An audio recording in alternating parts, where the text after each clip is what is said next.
And still on health matters, pressure continues to mount on the government to create a constitutional health service commission to address the human resource issues within the health sector. In the latest push, health workers took to the streets yet again, accusing the government of insincerity in addressing their grievances. The health workers presented their petition to Parliament and the Public Service Commission, in which they spelled out 5 key issues. Here are the details. Solidarity forever, for the union makes us strong. Services in the health sector continue to suffer as health workers remain on the streets demanding the government addresses the continued challenge of management of human resources in the sector. Medics took to the streets of Nairobi before petitioning Parliament and the Public Service Commission. In the petition, the health workers are calling for the formation of a constitutional health service commission addressing the challenge of delayed promotions, redesignation of staff to the right job groups, as well as addressing the mismatch between job groups and the job description. In a joint health unions briefing, health workers from the Kenya Union of Clinical Officers, Kenya National Union of Nurses, Kenya National Union of Laboratory Officers, among others, says there has been no attempt from the Ministry of Health to resolve the issue, putting to question the ministry's commitment to guaranteeing quality healthcare to Kenyans. Health workers, through their scheme of service, which is cadre specific, are supposed to be promoted after every 3 years. And as we are standing here today, there are health workers who have stagnated in one job group for the last 15 years. What we are asking, we are not coercing. We are asking what is rightfully ours.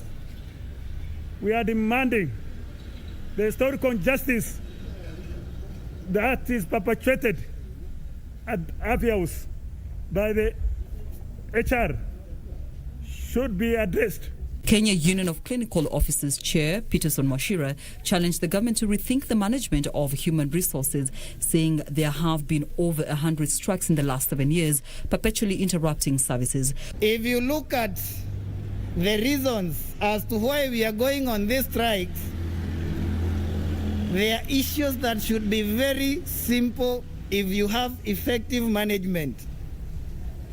And that is why we have been asking for a health services commission. Washira said as the government engages in a discourse to build bridges for a brighter Kenya, the bridges must be extended to the health sector.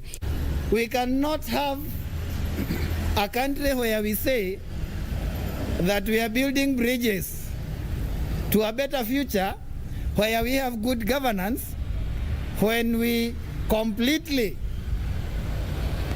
pretend and bury our head in the sand, like the proverbial ostrich, pretending that we do not know the challenges that we have had in the health sector.